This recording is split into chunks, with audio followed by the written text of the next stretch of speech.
a partir do verso 42. Quem já abriu, diga amém. Diz assim: e quem fizer tropeçar a um destes pequeninos crentes, melhor lhe fora que se lhe pendurasse ao pescoço uma grande pedra de moinho e fosse lançado no mar. E se a tua mão te faz tropeçar, corta-a, pois é melhor entrares maneta na vida do que tendo duas mãos e ires para o inferno, para o fogo inextinguível, onde não lhes morre o verme, nem o fogo se apaga. E se o teu pé te faz tropeçar, corta-o. É melhor entrares na vida aleijado do que tendo os dois pés e seres lançado no inferno, onde não lhes morre o verme, nem o fogo se apaga. E se um de teus olhos te faz tropeçar, arranca-o. É melhor entrares no reino de Deus com um só dos teus olhos, do que tendo os dois e seres lançado no inferno, onde não lhes morre o verme, nem o fogo se apaga. Vamos orar. Amado Deus e amado Pai, que o Senhor venha nos conduzir, Senhor, na meditação, no estudo da Tua Palavra.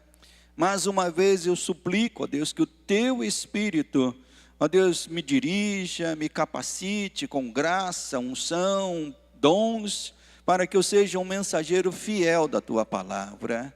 Mas oro também, Senhor, para que o Senhor prepare o coração de cada irmão e irmã, aqueles que estão presentes aqui, ó Deus, no santuário, aqueles que estão, ó Deus, ouvindo a palavra pela transmissão, que o Senhor possa preparar estes corações, ó Deus, para que sejam boa terra, recebendo a Tua palavra e fazendo esta palavra crescer, germinar, para a glória do Teu nome. Nós te pedimos isso em Cristo. Amém e amém. Os irmãos podem assentar.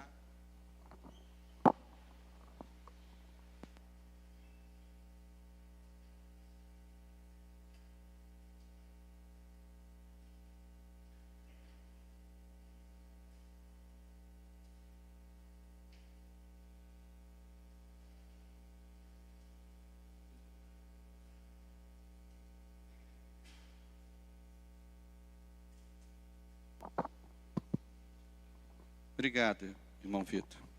Quando o irmão casar, a Michele vai ser tua. Já é.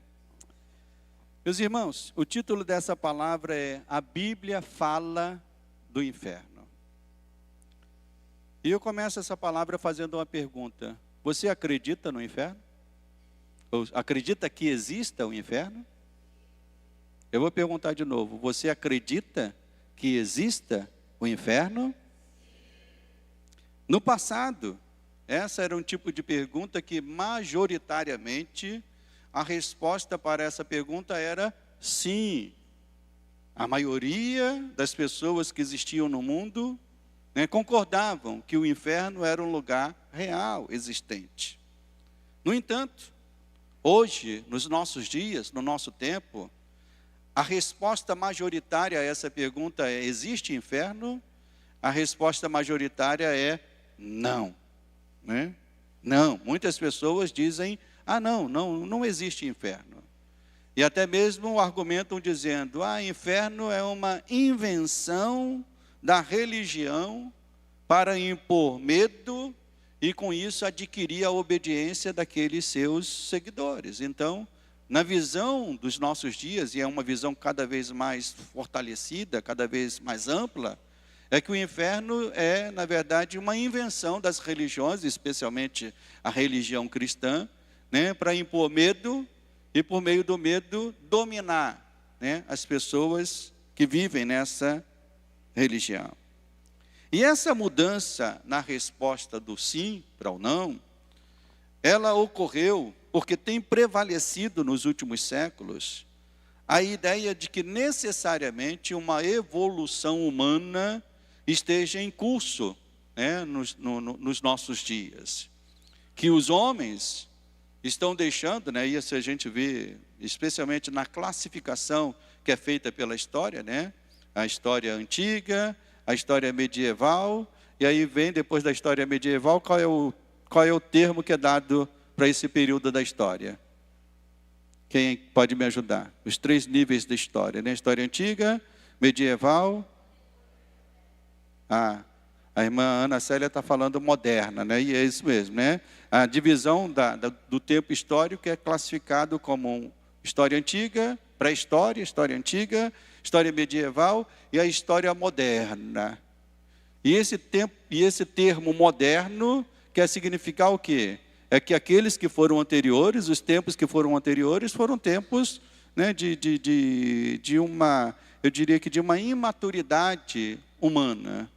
Um tempo de grosseria humana, um tempo de ignorância humana. Agora, os homens estão entrando na história moderna, no tempo moderno, e segundo esta concepção, nesse tempo moderno, a humanidade está deixando para trás a crença em mitologias, a crença nas fábulas religiosas, né, e se apegando cada vez mais àquilo que é científico e físico.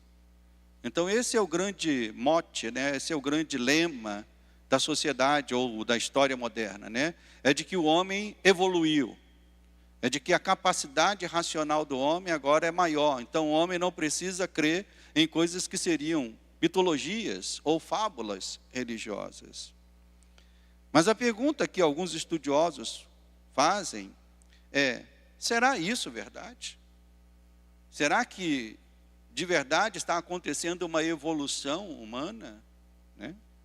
Será que esta evolução humana de fato está acontecendo? E se fazem essa pergunta porque tem algumas coisas que fazem com que isso seja confrontado. Por exemplo, se esta evolução humana verdadeiramente está acontecendo, como explicar então que entre os 10 maiores genocídios registrados na história da humanidade, dos 10 maiores, 8 sejam desses últimos 200 anos?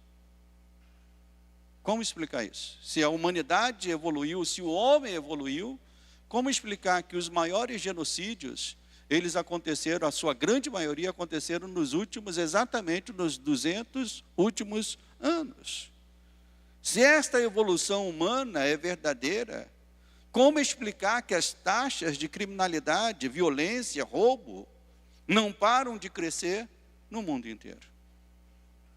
A verdade é, meus irmãos, que a religião não precisaria inventar um inferno, pois o mundo já é um inferno para muitas pessoas que vivem nele, né? O mundo já é um inferno para o comerciante que abre a sua loja e não sabe se vai ser assaltado naquele dia. Às vezes eu vejo matérias de jornais, reportagens, e eu fico apavorado. Uma vez eu vi um farmacêutico, né, um dono de uma farmácia lá, dizendo que só naquele mês ele tinha sofrido 7 assaltos. Eu falei, eu já tinha fechado.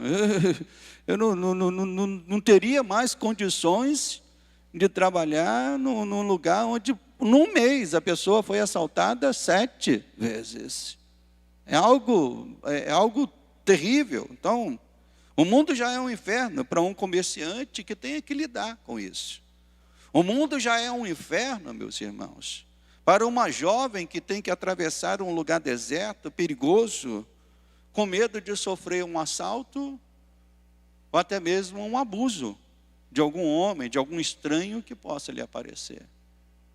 Também já vi casos como esse, né? De uma jovem voltando da universidade, passando perto de um terreno meio baldio, ela foi, né, abusada e morta. E quando a gente ouve esse tipo de notícias, eu não sei os irmãos, mas me vem uma coisa por dentro assim, né, que me traz um horror. Eu fico imaginando um pai, uma mãe, que tem o seu filho, a sua filha morta, ou morto desse jeito. É algo que é algo que pode mudar até mesmo a vida daquela pessoa, né? Mudar, eu diria que de uma forma drástica. Então, o inferno já é algo presente. O mundo já é um inferno para uma população inteira, meus irmãos. que tem que ver os seus governantes mergulhados até o pescoço, né, em corrupção, e ainda assim estes governantes se apavonam como os salvadores da pátria. Então a religião não precisava inventar o inferno. O inferno, parte dele, ou uma representação dele, já está aí diante dos nossos olhos. O mundo então já é, podemos dizer, um tipo de inferno. Mas tratando deste tema do inferno, o teólogo Wayne Grudem, ele escreveu o seguinte, abre aspas, a doutrina do inferno é tão claramente ensinada nas Escrituras que não parece haver nenhuma maneira aceitável de negá-la e ainda crer na palavra de Deus. Fecha aspas. Alguém que diz que crê na palavra de Deus, não tem como negar a doutrina do inferno, a realidade do inferno.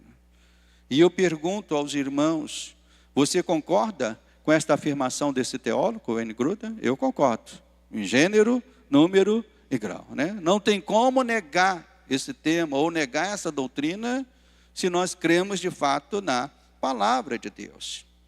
Mas infelizmente, irmãos, cresce cada vez mais o número de pessoas que dizem crer na palavra de Deus e mesmo assim negam a realidade do inferno. E mesmo assim querem ignorar a realidade do inferno. Quem já leu a Bíblia toda, certamente já se deparou com esta palavra ou os seus sinônimos, muitas vezes na Bíblia, né?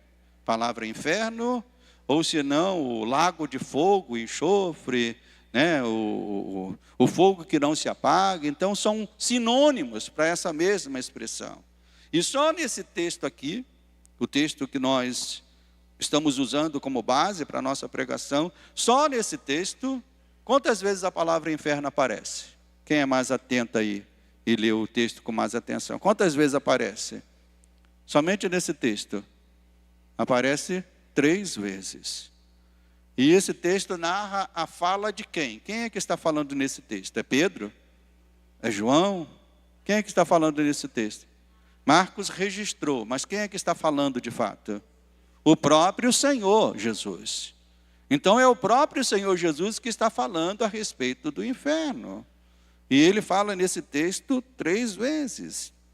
O termo usado aqui no texto para se referenciar ao inferno, o termo é Geena, que se referia, né, na época de Jesus, se referia a um lugar em Jerusalém, que historicamente, em tempos anteriores à época de Jesus, né, havia sido usado pelos adoradores de Moloque, onde os seus filhos eram sacrificados ali.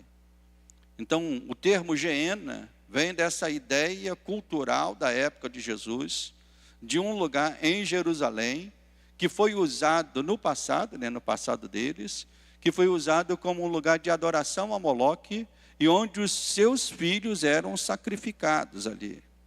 Na época do rei Josias, né, para quem já leu a Bíblia sabe, esse vale, esse chamado Vale do Inom, que era o lugar onde os sacrifícios de Moloque aconteciam, né, esse lugar foi fechado pelo rei Josias, quando ele promoveu uma revolução ali no Império de Israel, trazendo de volta o povo a adorar a Deus. Quando ele trouxe de volta o povo a adorar a Deus, ele fechou este lugar chamado Vale de Inom, ele aterrou este lugar, e esse lugar se tornou ali um grande lixão, uma grande lixeira, né? Uma lixeira para onde as pessoas levavam os seus refugos, seus lixos, e por isso aqui vem esta expressão que Marcos coloca aqui, né? Onde o lugar onde os vermes se multiplicam e um lugar onde o fogo jamais acaba. Então esse lugar era conhecido, né, como um lugar onde os vermes se multiplicavam, onde o fogo estava ali constante. E obviamente quem já passou perto de um lixão, né, já sabe mais ou menos as características de um lixão, né? Antigamente tinha um lixão aqui no Jardim Gramacho, né? Acho que foi fechado, né? Pelo menos foi fechado, acho que oficialmente, mas eu me lembro de ter passado ali perto, talvez uma ou duas vezes, em um lugar que a gente não quer nem chegar perto, né? Porque é um lugar que fede, é um lugar podre, é um lugar que ninguém quer estar ali. Então, na época de Jesus, Geena, né, significava esse lugar, mas significava também um lugar que era denominado inferno, ou seja, um lugar podre, um lugar horrível, um lugar inabitável. Segundo os ensinos diretos de Jesus no Novo Testamento, o inferno é um lugar destinado para algumas, né, para algumas pessoas. E para algumas pessoas que estão categorizadas, vamos assim dizer, em certos aspectos. Primeiro, lá em Mateus, para quem quiser anotar, eu não vou abrir todos esses textos, mas em Mateus 5, 22, né, Jesus fala que o inferno pode ser o destino de alguém que chama até mesmo o seu irmão de tolo. Quem já leu esse texto na palavra? E infelizmente há muitos cristãos que não levam esse texto tão a sério. Porque às vezes, né, muitas vezes, né, muitas vezes até cristãos estão falando de seus irmãos e até usam adjetivos até piores do que tolo. E a Bíblia diz que quem chamar de tolo um seu irmão está sujeito ao inferno. Então o inferno pode ser para alguém que mesmo estando numa convivência cristã, de igreja, se não tivesse sentimento de amor e de misericórdia.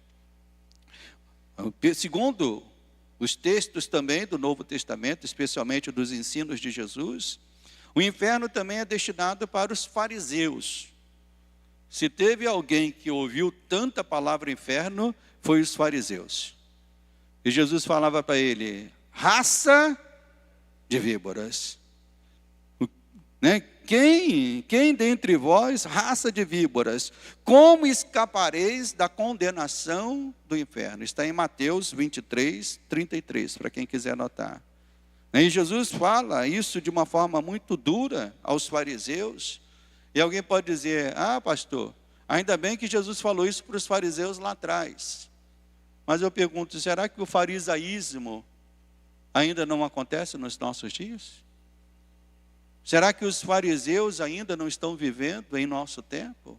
E o que na verdade são os fariseus? Certamente as igrejas têm pessoas assim. Pessoas que falam de Deus, mas que vivem deliberadamente no pecado, rejeitando aquilo que o próprio Deus nos ensina na sua palavra. Os fariseus eram assim.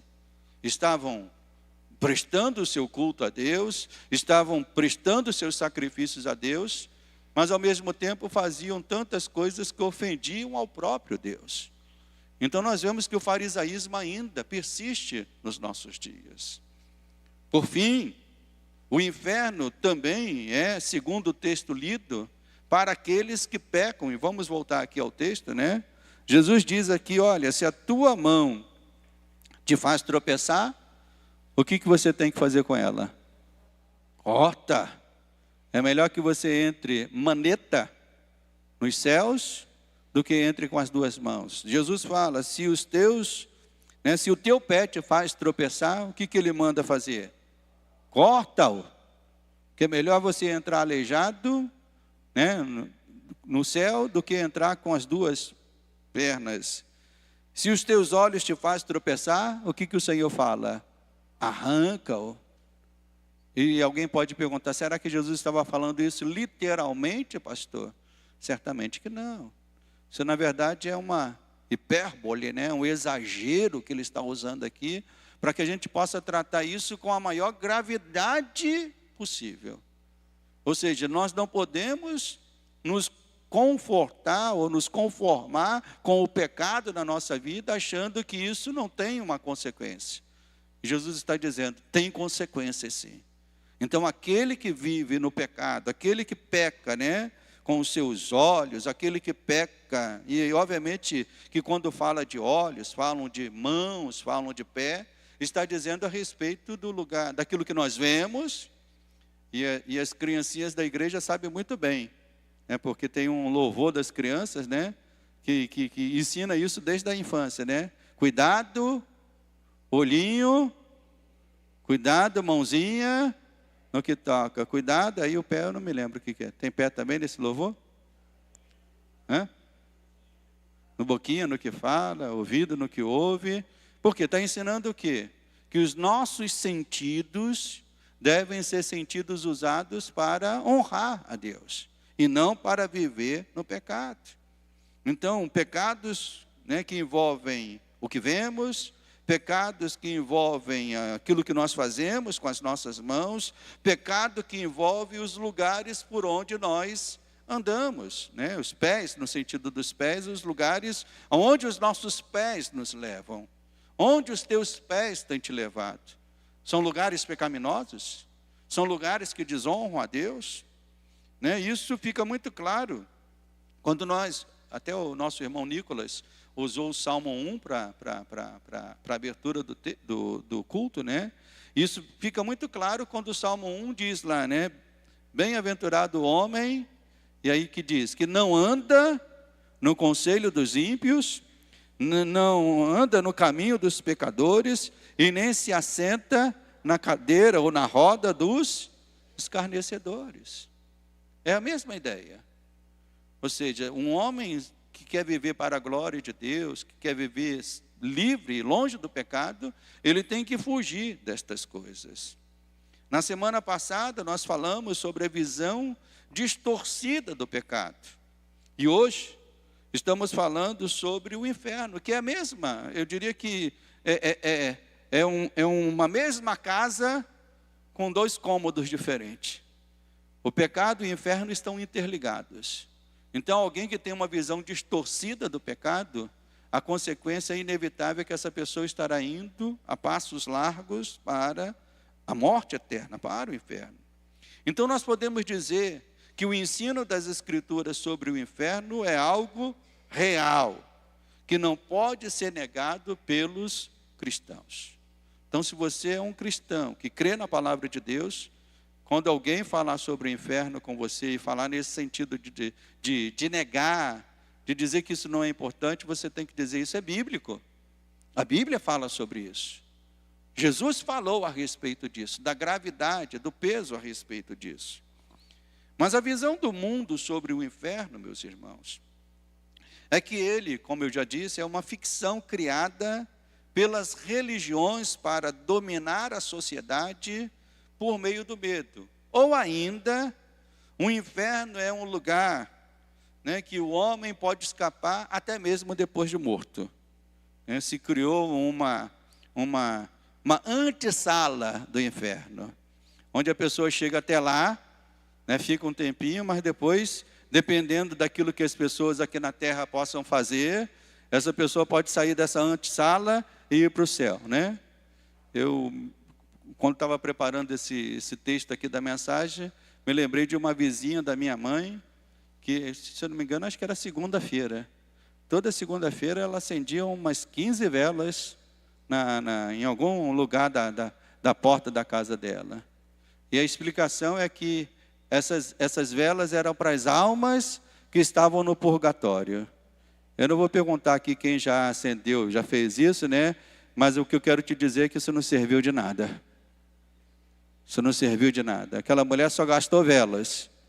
Porque a Bíblia diz que ao morrer, segue-se o juízo. Quem vai para o céu, vai para o céu. Quem vai para o inferno, vai para o inferno. Não tem meio termo. A Bíblia não ensina isso. Mas há dentro do imaginário social, dentro da cultura, né, a questão de negar o inferno, e quando não nega, criam essa distorção, esse meio do caminho, né?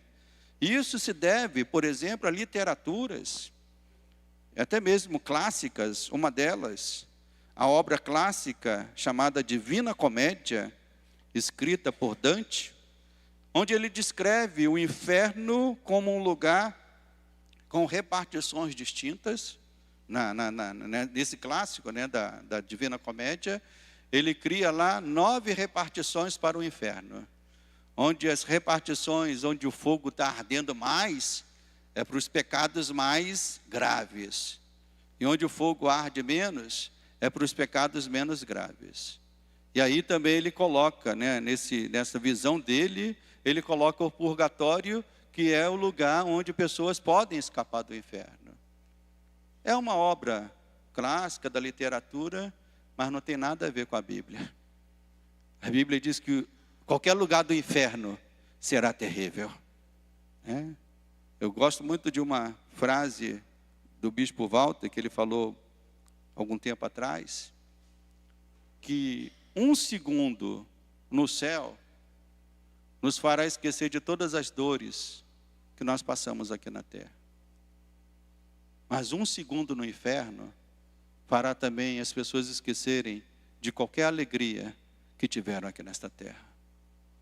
O inferno é um lugar terrível, descrito pela palavra como algo terrível. Então não há esses compartimentos, não há essa divisão de um lugarzinho melhor no inferno. Não, o inferno é inferno. Mas nesta visão, né, de Dante, ele se cria esse imaginário, e é um imaginário, né, que dirige muitas pessoas, e até mesmo muitas pessoas que estão dentro de igrejas. Além do inferno, né, além desta visão de Dante, outro que fala do inferno na literatura mundial, mas fala num tom debochado, é o filósofo e escritor Jean-Paul Sartre, né, que numa peça escrita em 1943, essa peça chamada Entre Quatro Paredes, ele descreve a chegada de 3 pessoas no que seria o inferno, né? Essas pessoas, nessa peça, a peça se dá dessa maneira, né? 3 pessoas morrem e vão para aquilo que na peça se é chamado de inferno, né? E esse inferno, na verdade, é essas pessoas terem que conviver uma com as outras, tendo o olhar da outra o tempo todo, né? E para Sartre, o inferno nada mais é do que essa convivência, essa existência sob o olhar do outro, né? E daí vem a famosa frase que ele coloca nesta peça, dizendo: o inferno são os outros. Né? Como que dizendo, são os outros que fazem a nossa vida se tornar um inferno. Então, dentro da literatura mundial ou da sociedade, é essa visão distorcida, diluída, que se tem a respeito do inferno. Com isso, falar do inferno, pregar, alertar os homens sobre o inferno, se tornou para muitos uma crença, né, dentro da visão mundana, dentro da visão deste mundo.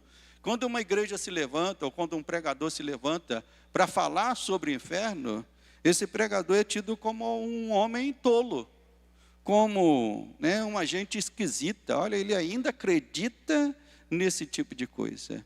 Ele ou ela ainda fala a respeito desse tipo de coisa. E o pior de tudo é que muitos cristãos, não querendo ser classificados assim, sabe o que estão fazendo? Estão deixando de falar disso que a Bíblia nos ensina.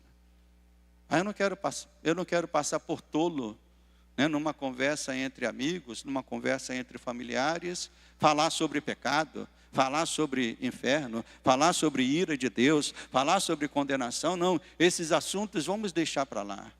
É isso que tem acontecido. A igreja e muitos cristãos estão deixando de abordar esse assunto de forma pública. Pois muito daquilo que a Bíblia chama de pecado, e diz que não herdarão o reino dos céus, né? Quando a gente vê lá no texto bíblico, nas cartas do apóstolo Paulo, Paulo dizendo assim, ó, quem vive na prática disso, disso, disso e disso, Paulo diz, não herdarão o reino dos céus. Se não herdarão o reino dos céus, qual é o lugar que vão essas pessoas? É para o inferno. Mas muitas dessas coisas que o apóstolo Paulo descreve ali, né, essas práticas que levarão pessoas ao inferno, na nossa sociedade tem se criado leis para que essas práticas sejam consideradas práticas normais. E o pior de tudo, tem até se criado leis para que não se importune essas pessoas que vivem nessa prática do pecado, não se importune elas pregando qualquer coisa para elas, pregando a palavra de Deus. Olha que situação a igreja se coloca, né? Tendo uma sociedade que não quer ouvir falar sobre pecado e inferno. E mais, leis que estão sendo criadas para que se algum pregador, alguma igreja, até mesmo numa live como essa que nós fazemos, se falar a respeito de determinadas práticas que o mundo vive, práticas que a Bíblia chama de pecaminosas, essas pessoas podem ter que responder civilmente por conta disso. Os irmãos estão entendendo? E o que a igreja faz nessa situação? Muitos cristãos estão fazendo. Então, é melhor se calar. É melhor não falar. Em nome de uma proteção à liberdade das pessoas para fazer e ser o que quiserem, Satanás, meus irmãos, avança arrastando todos os dias uma multidão para o inferno. E o que tem feito a igreja diante disso?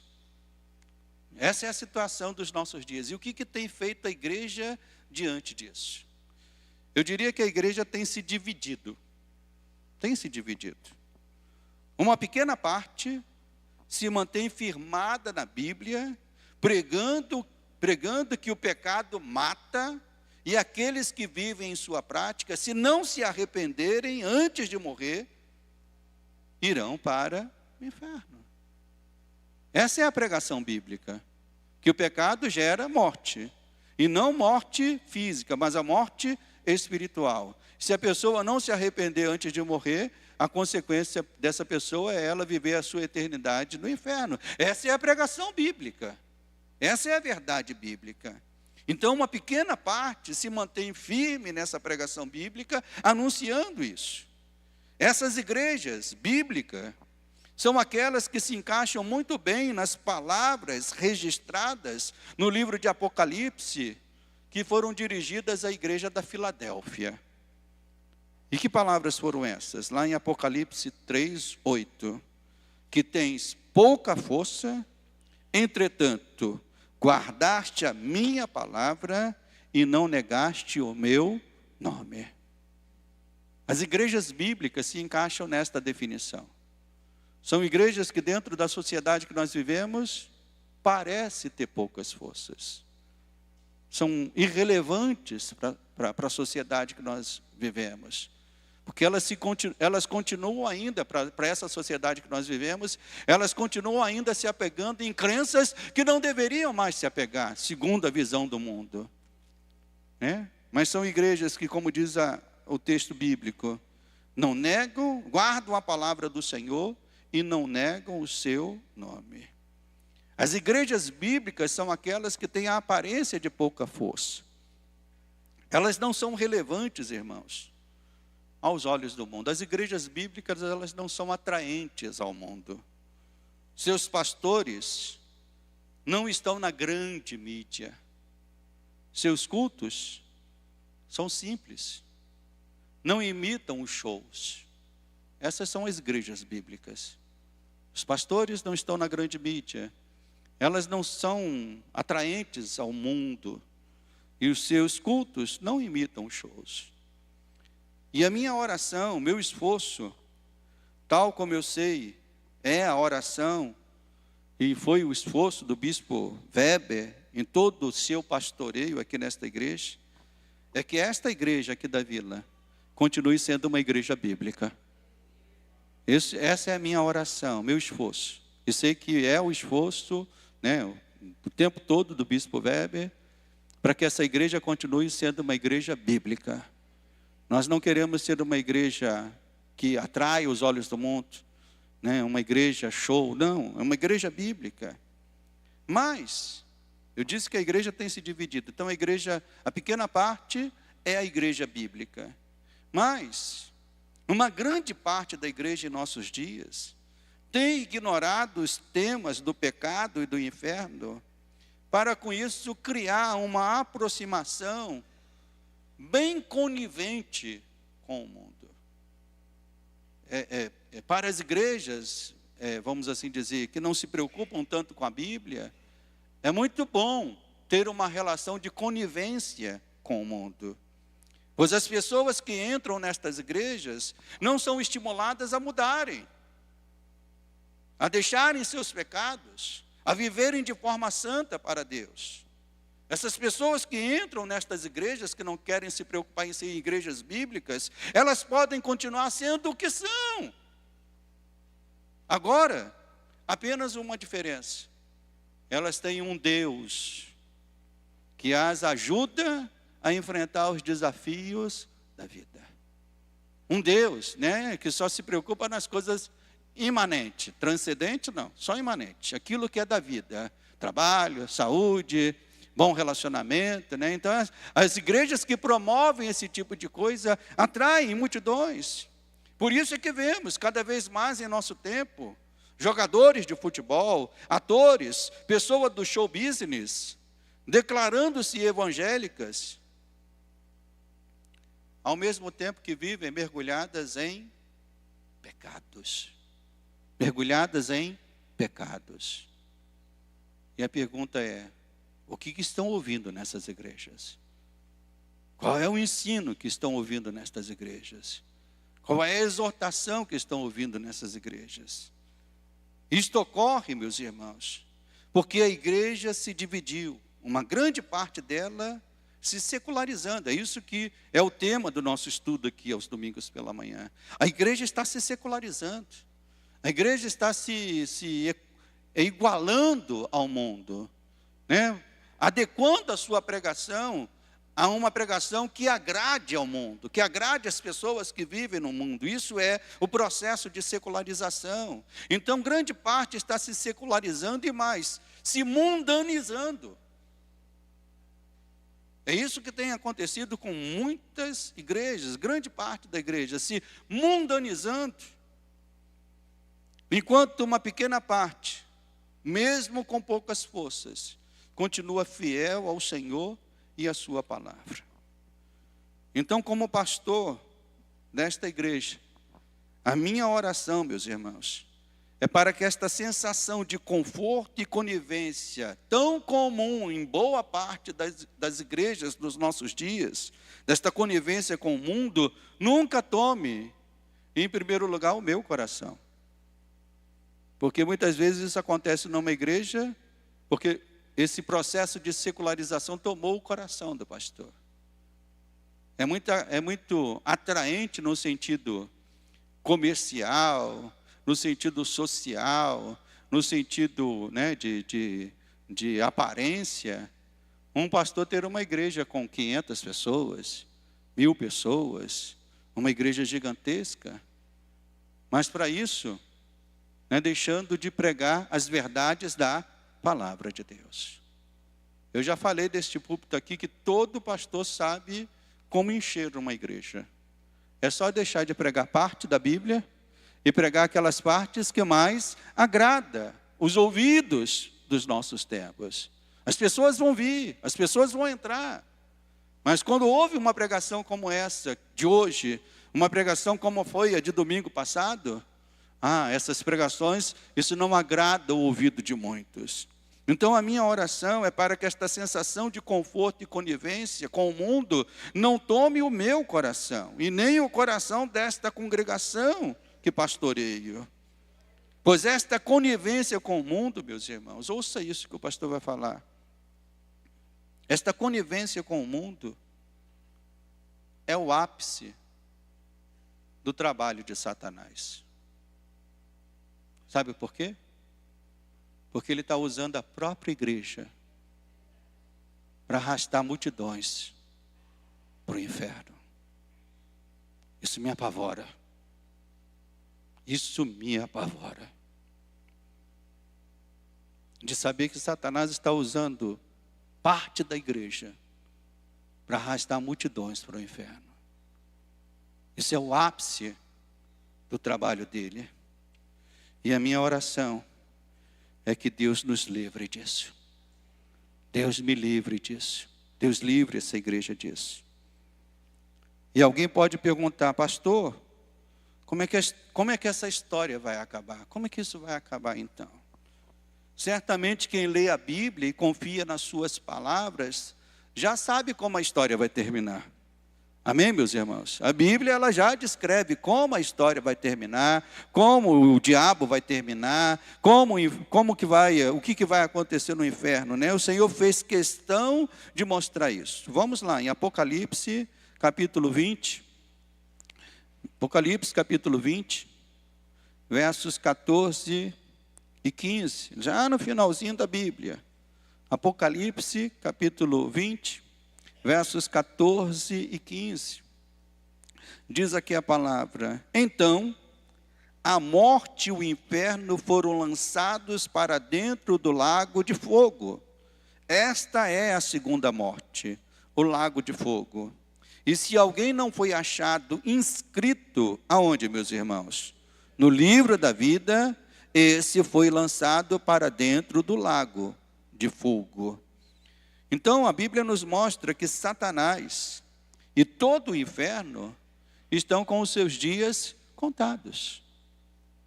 Já foi declarado pela palavra do Senhor, que ele será o próprio inferno, todo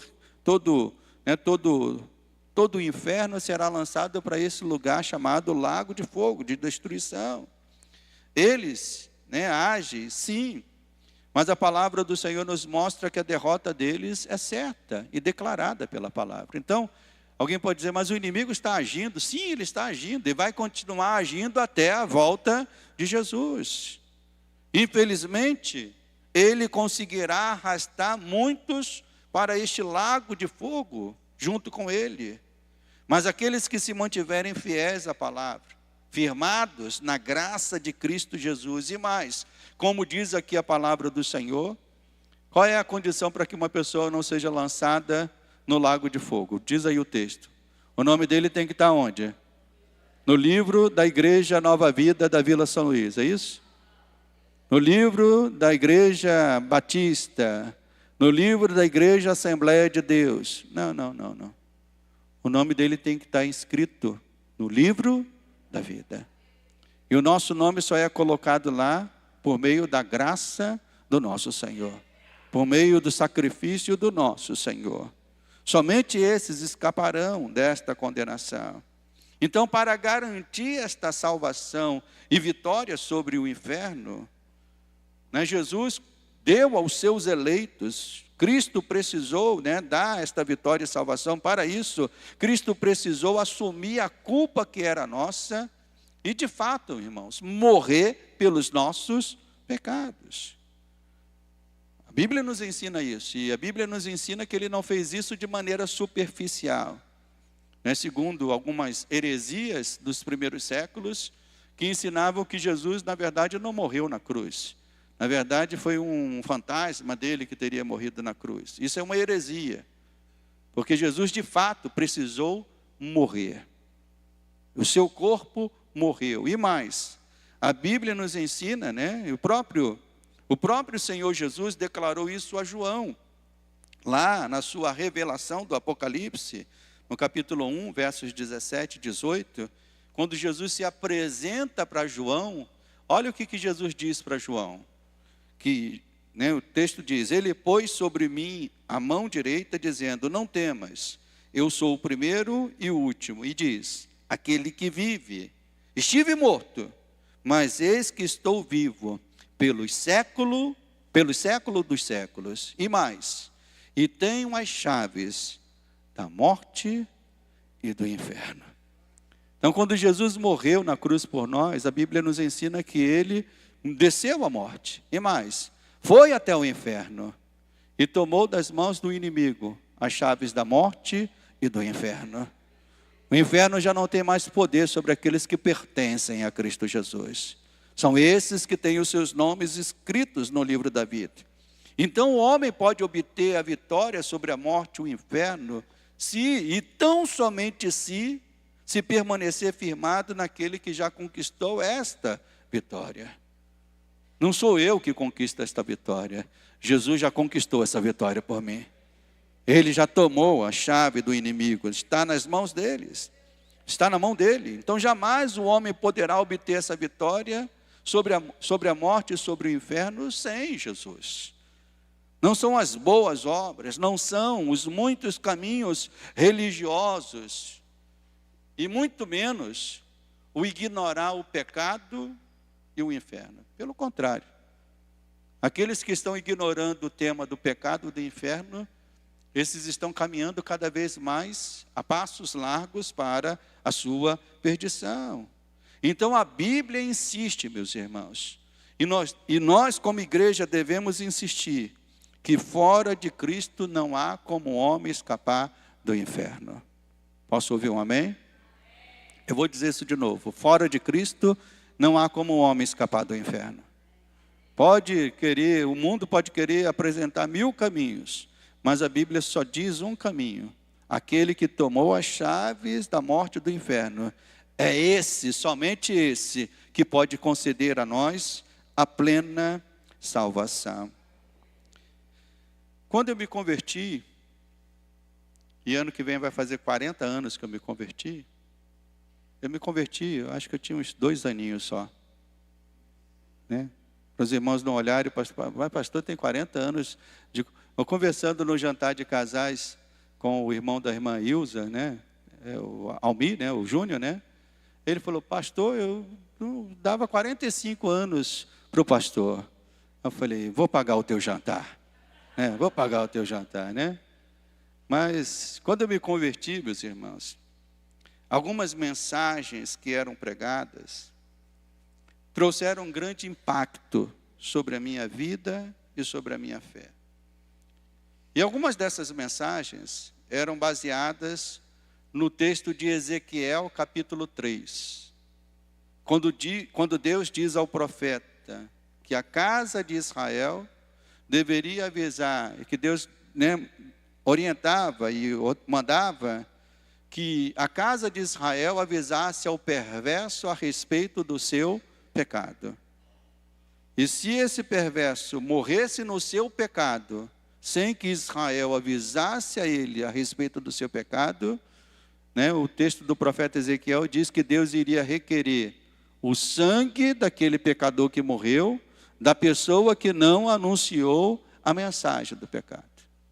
E eu me lembro que ainda que essa exegese fosse um pouco apelativa, vamos assim dizer, a verdade é que ela servia para mostrar a nós cristãos a necessidade e a urgência de proclamarmos o evangelho ao perdido.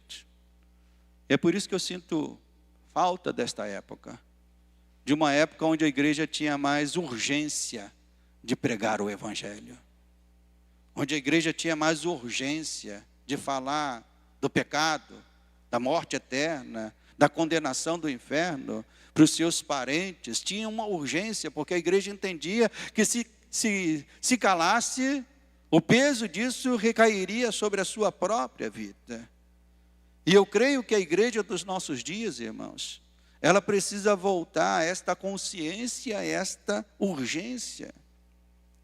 Não podemos nos acomodar em vir à igreja aos domingos e no resto da semana assistir tranquilamente Satanás arrastar milhares e milhares de pessoas para o inferno, sem que falemos do amor, da graça e da salvação de Cristo a essas pessoas.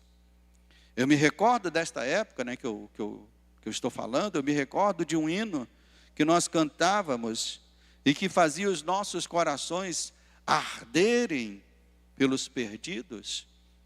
Os mais antigos aqui vão se lembrar desse louvor. Pena que a irmã Lourdes não está aqui, senão ela ia cantar esse louvor comigo, que a gente cantava muito lá na Itatiaia. O louvor que dizia assim, que diz assim, Pai, abra o meu coração, quero sentir pelas almas paixão, quero trabalhar e contribuir, quero ser um vaso usado por ti. Pai, abra o meu coração. Quem se lembra desse louvor? A irmã Denise está aqui. Marcelo está ali também. Então eu vou chamar a irmã Denise para cantar esse louvor comigo aqui. Não? Mas esse louvor fala disso, irmãos. Dessa urgência. Da igreja precisar voltar a amar os perdidos. de a igreja voltar a sentir o seu coração arder pelas almas, e é o nosso trabalho, sermos usados por Deus, para fazer com que almas que estejam indo para o inferno, elas possam conhecer o Evangelho, a graça, e serem trazidas para o reino de Deus. Que Deus nos faça sentir de novo amor e paixão pelas almas perdidas. Que a realidade e o terror do pecado, do inferno, nos faça querer anunciar aos perdidos o único caminho de livramento e salvação, que é o caminho oferecido por Cristo, o caminho da graça, do perdão que Cristo nos oferece. É hora, meus irmãos, da igreja acordar, e eu diria que sair dessa letargia diabólica que envolve boa parte dela. Pessoas estão indo para o inferno, e nós não podemos assistir isso no conforto dos nossos santuários refrigerados e bem confortáveis, não. A igreja bíblica é aquela que mantém o seu coração ardendo pela salvação das almas perdidas, e jamais deixa de anunciar que somente Cristo pode livrar o pecador desta condenação chamada inferno. Vamos ser uma igreja bíblica, anunciando e pregando esse evangelho de libertação desta condenação do inferno. Então vamos nos colocar de pé, e vamos pedir isso a Deus, que esta visão que foi trazida hoje pela palavra de Deus, ela mova o nosso coração a querer pregar mais, a evangelizar mais, a não assistir confortavelmente, tranquilamente, pessoas se perdendo e sem fazermos nada por isso. Com esse louvor que eu citei aqui, ele diz, uma parte dele diz: muitos estão por aí a sofrer, e eu aqui sem nada a fazer. E de fato, boa parte da igreja se acomodou e não querer mais proclamar o evangelho e falar a respeito desses temas a este mundo. Vamos orar. Nosso Deus e nosso Pai amado, Senhor, nós te damos graças, ó Deus, pela liberdade, ó Deus, do teu Espírito no nosso meio, de falar a respeito, de proclamar, ó Deus, a respeito desses temas tão delicados, tão de maneira até mesmo ofensivo ao ouvido dos pecadores que querem viver e se manter nos seus pecados. Mas, ó Deus, que o Senhor tenha encontrado entre nós, ó Deus, um lugar onde o Senhor possa falar, onde o Senhor possa exortar, onde o Senhor possa despertar a tua igreja, Pai. E a minha oração, ó Deus, que este lugar continue sendo assim, Pai, um lugar para a proclamação de todo o conselho do Senhor, de toda a palavra do Senhor. Aquelas palavras que são agradáveis, aquelas palavras que trazem, ó Deus, uma sensação de conforto a qualquer um que ouça, Pai, crentes e não crentes, mas também aquela palavra de confronto, aquela palavra de despertamento, aquela palavra de alerta, Pai. Ó Deus, e que a tua igreja nesta manhã possa receber esta palavra, ó Deus, despertando para essa realidade que vivemos, ó Deus, de uma grande parte da igreja, não mais proclamando essas verdades.